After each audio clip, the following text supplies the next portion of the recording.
So no, I decided not to unbox and review the iPhone SE3 this year because it's incredibly similar to my wife's iPhone SE2. Pretty much same exact design, we just have now 5G, I know what that's like, and we have the A15 chip. I also know what that's like. So a lot of people were disappointed by the new SE and we're hoping Apple would take it in a different direction and recycle some old designs or introduce some new hardware features they can appreciate, but I'm here to tell you why the iPhone SE3 is exactly what it needs to be, which is boring, and what alternatives are available out there for those who were hoping for a more eventful iPhone SE upgrade. Let's begin.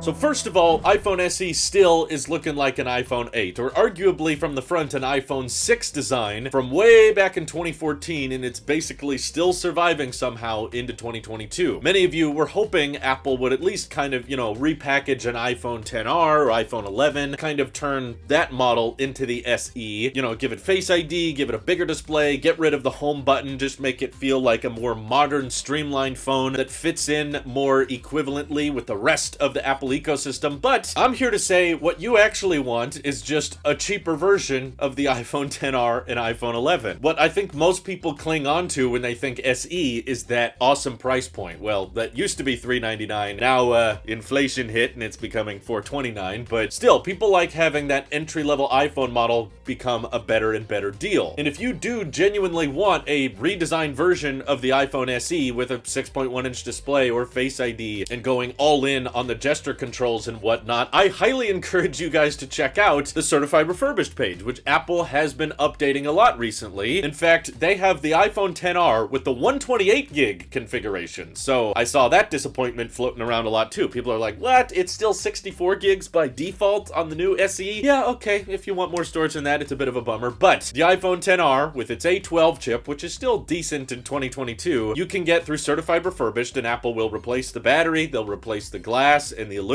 Basically, every part of that phone that you touch and interact with or notice aging has been replaced, and it comes with a full Apple warranty. That's going online for sale right now for less than the iPhone SE3. That's right, you don't get 5G, but I don't think you're gonna appreciate that much in the first place. That's why you're buying an entry-level iPhone, but you actually save money. You get twice the storage, you get a bigger display, and actually the iPhone XR has a longer battery life than the just announced SE3. So that is a really solid option out there for people looking for a bigger display or a larger battery life, or basically just a more futuristic looking iPhone. You may not get quite as many years of software updates as the A15 chip does, but frankly, I would rather have an iPhone XR for 4 years than an iPhone SE3 for 6. That's a long time to be stuck with the home button and 4.7-inch display. Especially over time, that battery life is only going to get worse, so if you're on a budget and you want an iPhone, the XR Certified Refurbished is basically the cheapest one you can get on Apple's website, and it's honestly not that bad a deal, especially if you care about storage. But some of you don't want just a repackaged XR. I've also seen a ton of complaints saying, well, I like the, smaller form factor, the iPhone 13 mini is even smaller than the SE, but I wanted the SE to get more premium features like OLED or dual cameras on the back. We wanted night mode because, hey, how come the Google Pixel fan base, they get night mode on their budget phones, but the iPhone fan base, we have to spend $500 on the iPhone 11 to get a hold of night mode? No, I want that price point lower, and I want it now. Well, here's some more good news of speculation that Tailosive Tech can provide today. First of all, Apple has been pretty consistent with keeping around their entry-level iPhones. Like, they kept around the XR for several years. They only last year got rid of it and replaced it with the iPhone 11, which came out the following year. And even though I didn't think Apple would keep the 12 and 12 mini, they still sell that to this day $100 less than what it used to be. I have the belief that once the iPhone 14 series comes out in September, Apple will once again drop $100 off of all of their existing iPhones and probably discontinue the iPhone 11 from the lineup, just because that seems to be the pattern they've stuck with so far, is just,